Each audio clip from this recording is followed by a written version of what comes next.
जय माता दी, जय मां कामाख्या। देव राधा ट्रस्ट सत्यवाणी चैनल से आप सूर्य ग्रहण और चंद्र ग्रहण से संबंधित ज्ञान सुन रहे हैं। कामाख्ये वरदे देवी नीलपर्वत वासिनी तम देवी जगत माता योनि मुद्रे नमोस्तुते।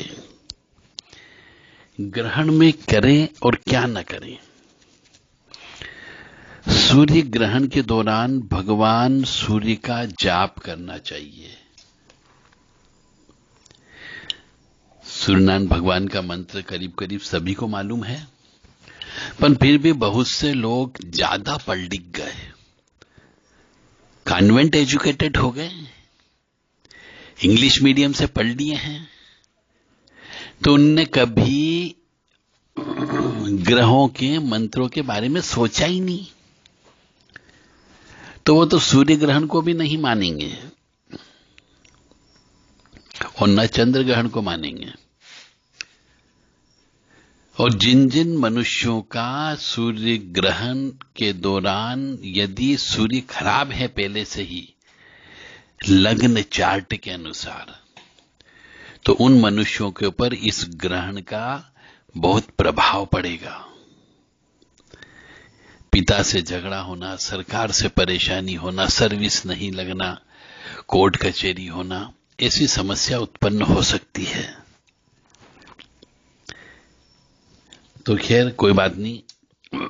हमारा जो ये विचार है ये उन लोगों के लिए है जो ईश्वर में आस्था रखते हैं, विश्वास रखते हैं, समर्पण भाव है कि हां वास्तव में ईश्वर है जो इस सृष्टि को चला रहा, केवल उनके लिए है।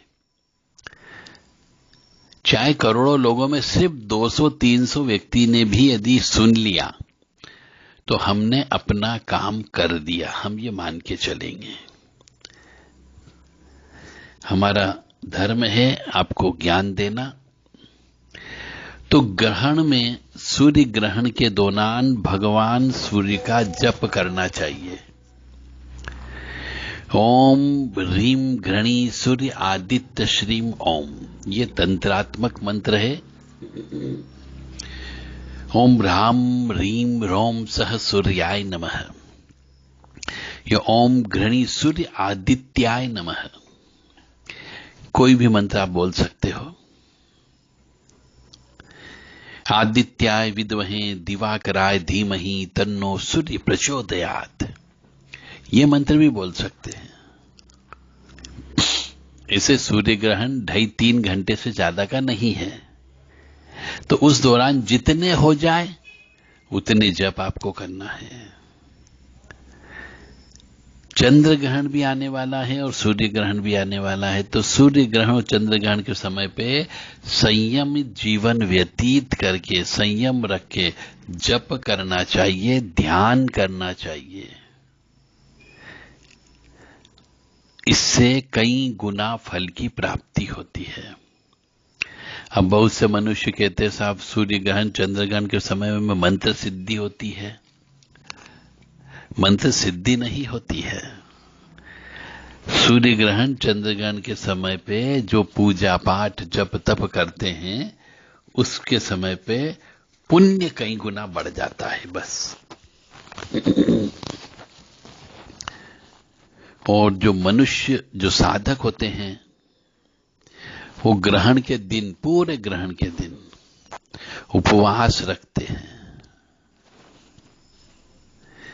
और अपने अपने इष्ट देवता का, अपने अपने गुरु तत्व के द्वारा दिया गया गुरु मंत्र का जप करते हैं। और सत्य बात तो यही है कि गुरु जी के द्वारा दिए गए मंत्र का ही जप करना चाहिए साधक मनुष्यों को। फिर सबकी अपनी अपनी श्रद्धा, जो जिसको भी मान ले। ग्रहण जब समाप्त हो जाता, मोक्ष हो जाता है, तो उसके बाद में घी पीना चाहिए स्नान करके।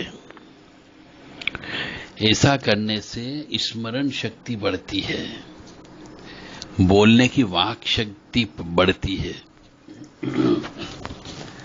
ग्रहण के समय पे भोजन नहीं करना चाहिए। ग्रहण के समय पे मनुष्य जितने अन्न के दाने खाता है उतने वर्ष तक उसे कहते हैं कि नरक में रहना पड़ता है, यानी कि कष्ट भुगतना पड़ता है।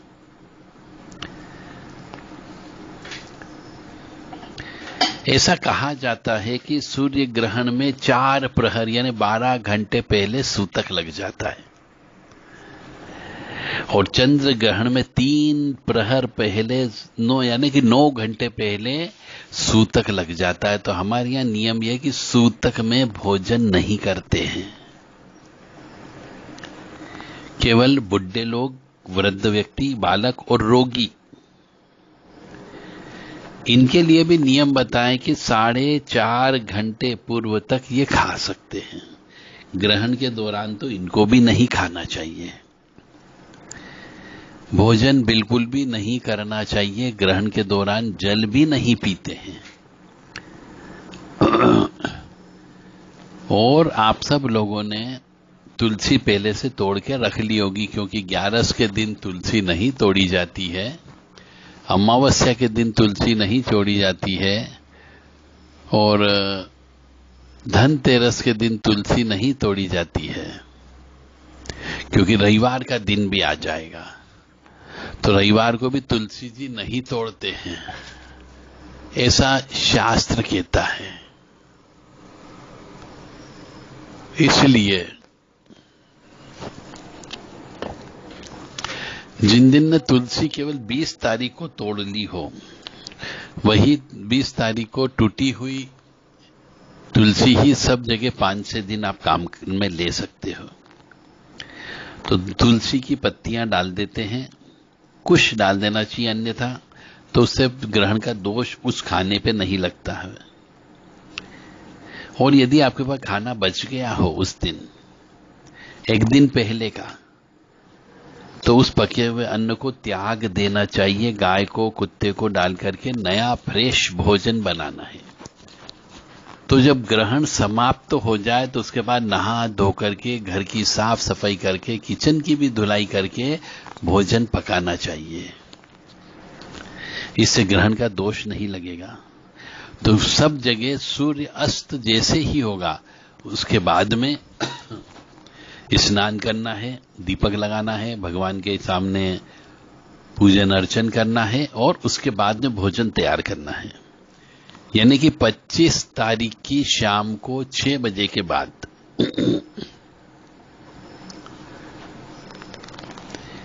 जब ग्रहण चल रहा होता है तो उस समय तिल या कुश डाल करके उस जल का उपयोग कर सकते हैं, बहुत ही अत्यावश्यक हो तो। ऐसे नियम ये कहता है कि ग्रहण शुरू होने से जब तक ग्रहण समाप्त नहीं हो जाए अन्न और जल ग्रहण नहीं करना चाहिए। परंतु आजकल के जमाने के जो पुरुष और स्त्री हैं उनको तरह तरह की लाइलाज बीमारियां लग गई है।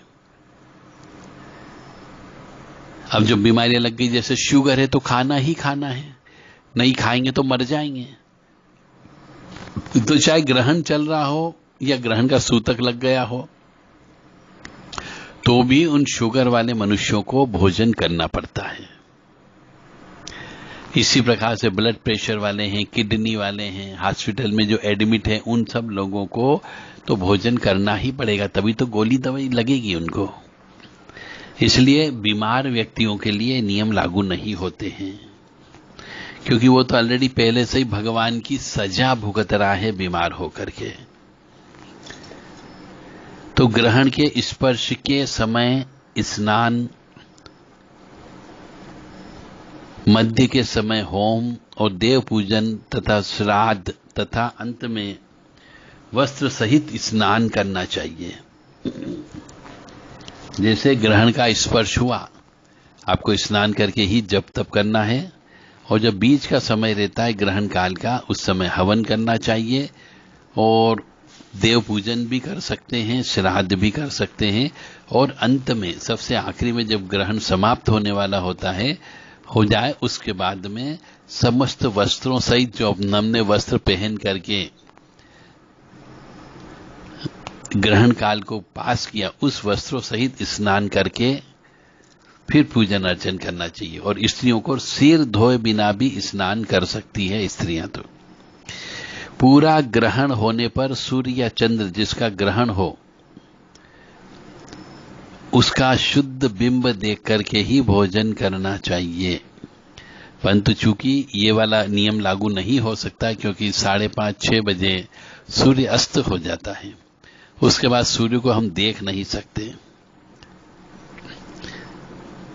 ग्रहण काल में स्पर्श किए हुए वस्त्र उनकी शुद्धिकरण करना चाहिए। यदि आप पलंग पे बैठ गए हैं ग्रहण काल में, तो पलंग की जो गादी चद्दर है उन सबको धोना चाहिए।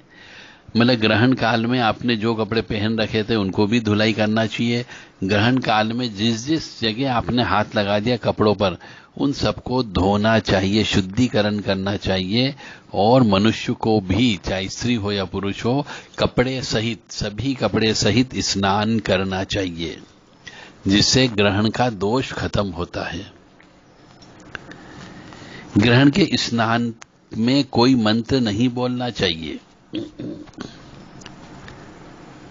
ग्रहण का स्नान जब भी किया जाता है वो कुएं, तालाब, बावड़ी, नदी में करना चाहिए। और घर पर भी कर रहे हैं तो ठंडे जल से ही स्नान करें, गर्म जल से स्नान नहीं करना चाहिए।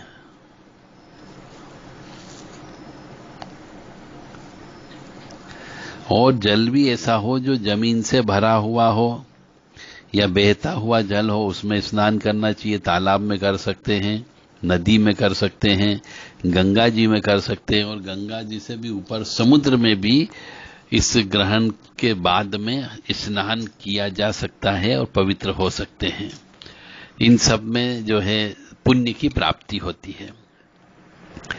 ग्रहण खत्म होने के बाद में, स्नान करने के बाद में गायों को हरा चारा देना चाहिए, पक्षियों को अन्न देना चाहिए, जरूरतमंदों को वस्त्र दान दे करके कई गुना पुण्य कमा सकते हो। परंतु यहाँ पर सूर्य ग्रहण जो है सूर्य अस्त होने के बाद हो रहा है, स्नान करने में समय लगता है, तो 1 घंटा 7 बज जाएगी। उसके बाद कहते हैं कि रात को भिखारियों को अन्न का दान नहीं करना चाहिए, वस्त्र का दान नहीं करना चाहिए, खिचड़ी का दान भी नहीं करना चाहिए। इसलिए जो भी दान देना है वह सब दूसरे दिन देना है आपको, जिस दिन 26 तारीख हो जाएगी।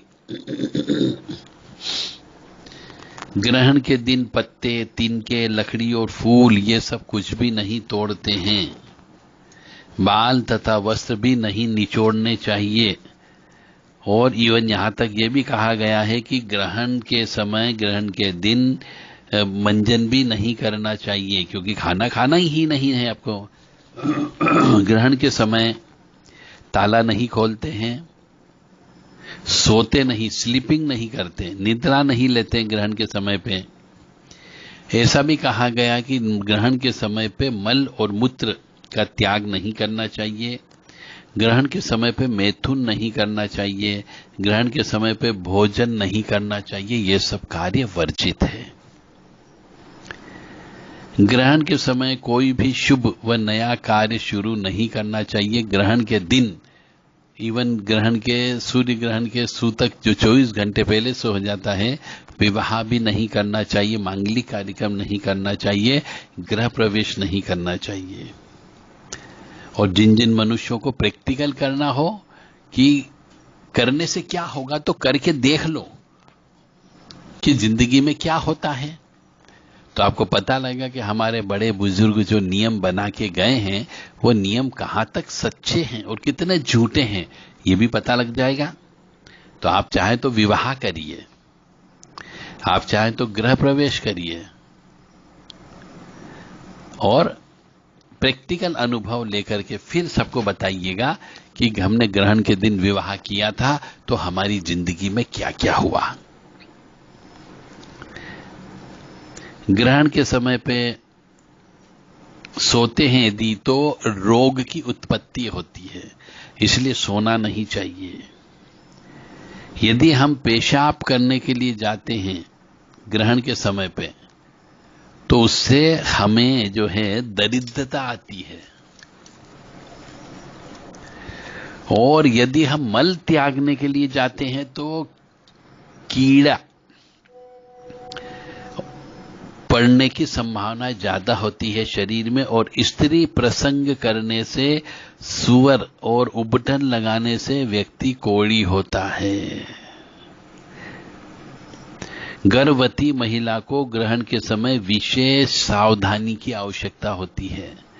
हमने अपने वीडियो में पहले बताया है कि गर्भवती महिला को किन किन बातों का ध्यान रखना चाहिए इस ग्रहण काल में, सूर्य ग्रहण हो और चंद्र ग्रहण काल में, अन्यथा उसके बच्चा जो है विकलांग पैदा होने की संभावना होती है। 3 दिन या 1 दिन उपवास करके, स्नान आदि करके दान देना चाहिए। यह ग्रहण का महाफल है।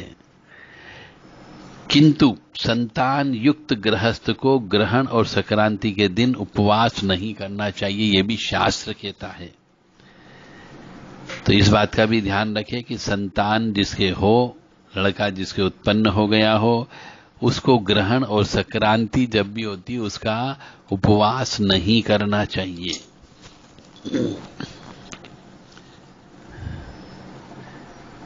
चंद्र ग्रहण में किया गया पुण्य कर्म यानी कि जप तप दान धर्म, ये 1 लाख गुना, और सूर्य ग्रहण में किया गया जप तप दान धर्म 10 लाख गुना फलदायी होता है।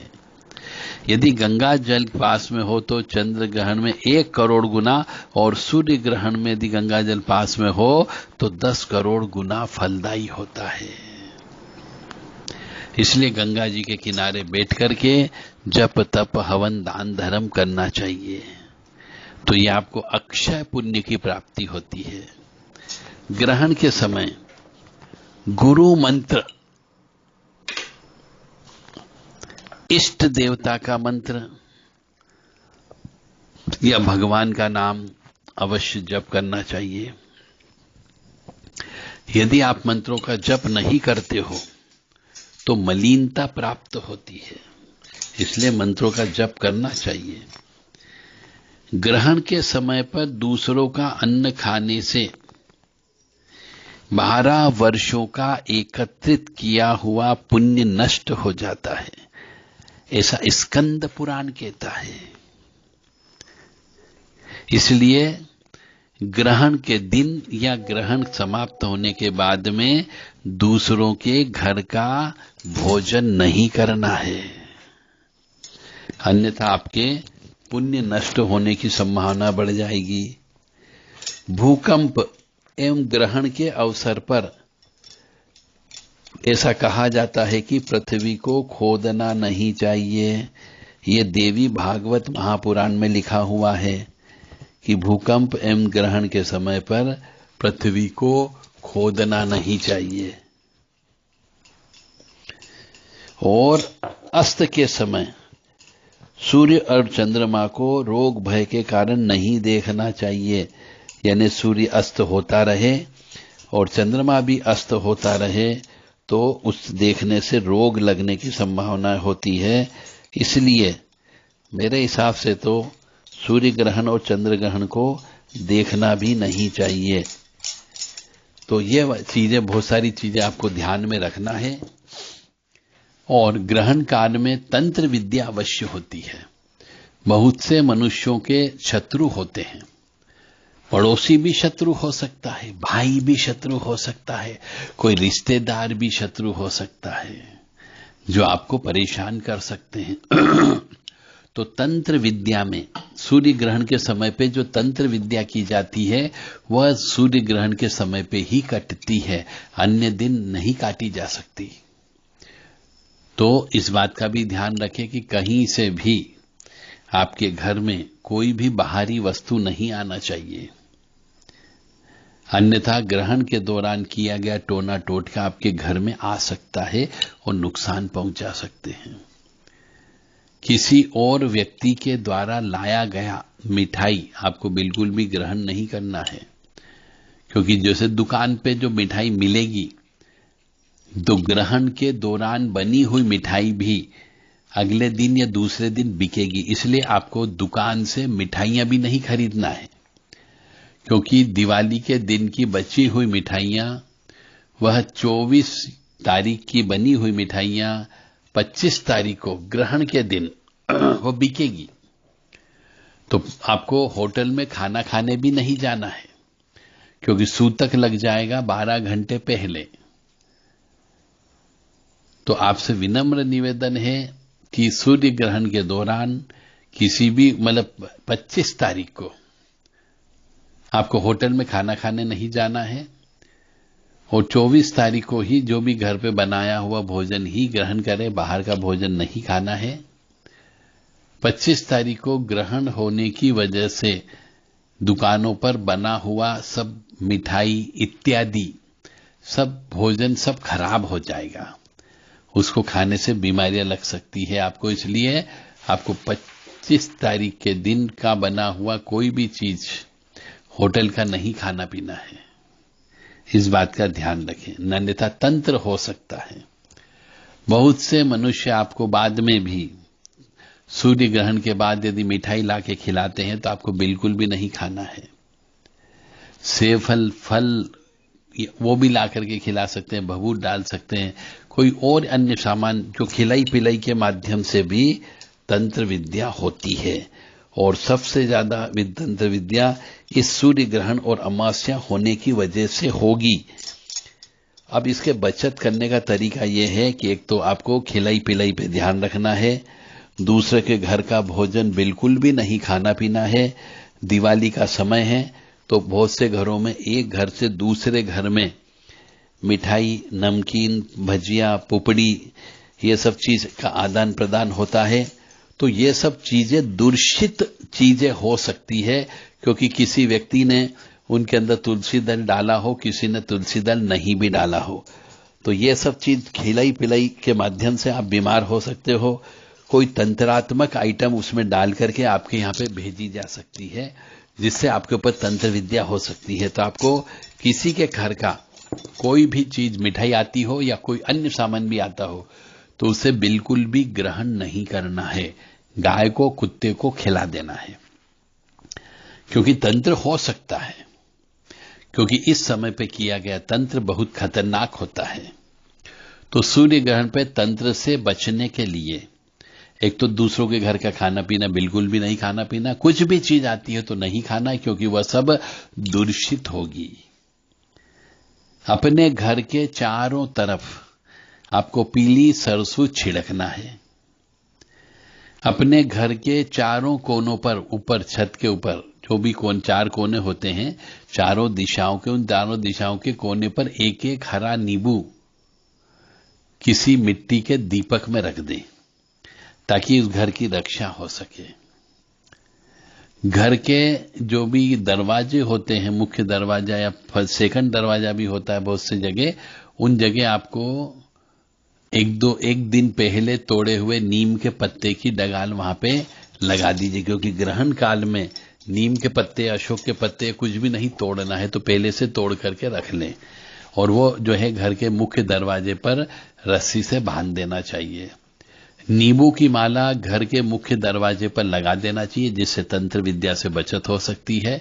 लौंग की माला बना करके भी अपने मुख्य दरवाजे पे, और यदि कोई छोटा दरवाजा हो जहां पर ताला आला लगाते हैं हम, तो वहां पर भी लौंग की माला, नींबू की माला अवश्य लटका देना चाहिए।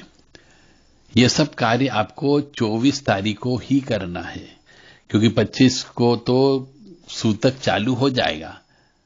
फिर लौंग की माला, नींबू की माला लगाने के बाद घर के मुख्य दरवाजे के बाहर की तरफ गाय का गोबर 24 तारीख को लाकर के गाय के गोबर से स्वास्तिक चिन्ह आपको बना देना है। और हो सके तो घर के दरवाजे के पास में एक दीपक प्रज्वलित करना है, बड़ा साइज का, जिसमें कम से कम आधा किलो तेल आ जाए। वह दीपक प्रज्वलित करके रखें और उसका ध्यान रखें, ताकि वो दीपक बुझना नहीं चाहिए पूरा ग्रहण काल जब तक समाप्त नहीं हो जाए। इससे भी आपके घर की रक्षा रह सकती है। घर में कोई भी अशुद्ध कार्य न करें। 25 तारीख के दिन ताश पत्ती नहीं खेलना है, जुआ सट्टा नहीं खेलना है, और घर के अंदर शुद्धता, स्वच्छता, पवित्रता मेंटेन बना करके रखना है, ताकि कोई भी तंत्र बाधा, ऊपरी बाधा, चौकी यदि आती है तो उससे आपकी बचत हो सके। 25 तारीख की रात को यदि कोई अदृश्य शक्ति आवाज देती हो, किसी भी परिवार के सदस्य की आवाज में आवाज दे सकती है, आपको दरवाजा बिल्कुल भी नहीं खोलना है, इस बात का ध्यान रखें। 12 से 4 बजे के बीच में दरवाजा बिल्कुल भी नहीं खोलना है, क्योंकि आज के जमाने में सबके पास में मोबाइल है, वह आपको मोबाइल के माध्यम से सूचित करेगा यदि कोई आएगा तो। इसलिए यदि आपकी दरवाजे बजने की आवाज आती हो, घंटी बजने की आवाज आती हो, या फिर आप किसी की, आपके रिश्तेदार या दोस्त की आवाज में भी आवाज आ सकती है, तो दरवाजा आपको बिल्कुल भी नहीं खोलना है, अन्यथा लकवा लग सकता है। कोशिश करें इस ग्रहण की रात जो रहेगी, यानी सूर्य ग्रहण तो दिन में हो रहा है, जो 4 बजे के बाद से संभवतः चलने की संभावना है। 4 से 6 के बीच में खंडग्रास होने की वजह से थोड़ी थोड़ी देर सब जगह रहेगा। तो इस ग्रहण काल में सभी व्यक्ति, यदि किसी का चंद्रमा नीच का है, चंद्रमा खराब है, राहु के साथ चंद्रमा बैठा हुआ है, शनि चंद्र की युक्ति बनी हुई है, या फिर चंद्र राहु की युक्ति बनी हुई है, और चंद्रमा यदि अमावस्या सूर्य के साथ बैठा हुआ है, राहु या केतु के साथ में, तो इसको चंद्र दोष कहते हैं। तो ऐसे मनुष्य को इस चंद्र ग्रहण और सूर्य ग्रहण के समय पे बिल्कुल भी बाहर नहीं निकलना चाहिए, घर के अंदर ही रहना चाहिए, भी सुरक्षा के काम करेगा। और सिंदूर लगा हुआ जायफल सब व्यक्तियों के शरीर के साथ में लगा हुआ होना चाहिए, इससे भी ग्रहण का प्रभाव या तंत्र बाधा का प्रभाव से बचत हो सकती है। नींबू सभी व्यक्ति अपने अपने पास में अवश्य रख लें, इससे भी आपकी और आपके शरीर की रक्षा हो सकती है। और यदि आप चाहते हैं कि ग्रहण के दौरान पूरे परिवार की रक्षा हो, तो किसी भी व्यक्ति को गाड़ी मत चलाने दो, चाहे वो 2 पहिए वाली हो, चाहे वो 4 पहिए वाली गाड़ी हो। गाड़ी बिल्कुल भी नहीं चलाना है, किसी मंदिर के दर्शन करने नहीं जाना है, किसी दूसरों के घर पे नहीं जाना है, सर्विस करने नहीं निकलना है, यानी कि घर में रहना है। और घर में रहेंगे तो ईश्वर का नाम ज्यादा से ज्यादा लेना, अपने कुल देवी देवता का नाम ज्यादा लेना है, अपने इष्ट देवता का नाम लेना या गुरु मंत्र का जप करना चाहिए। समय मिले तो हवन अवश्य करना चाहिए। तो ये सब थे इस तंत्र विद्या से ग्रहण के समय पे बचने के उपाय। घर के मुख्य दरवाजे पर गाय का गोमूत्र की एक शीशी ढक्कन खोल करके मुख्य दरवाजे पर भी लटका सकते हैं। और ग्रहण शुरू हो उसके पहले मेन गेट पर गेहूं की ढेरी रख करके उसके ऊपर दीपक रख दें और बूझे नहीं, ऐसी व्यवस्था करें। उन दीपक को चलने दीजिए जब तक कि ग्रहण समाप्त नहीं हो जाता है। तो यदि कोई ग्रहण के दौरान की गई तंत्र विद्या आपके यहां पे आ जाती है, तो ये 2 दीपक जो रहेंगे लेफ्ट और राइट के, ये उस तंत्र विद्या को संभाल सकते हैं।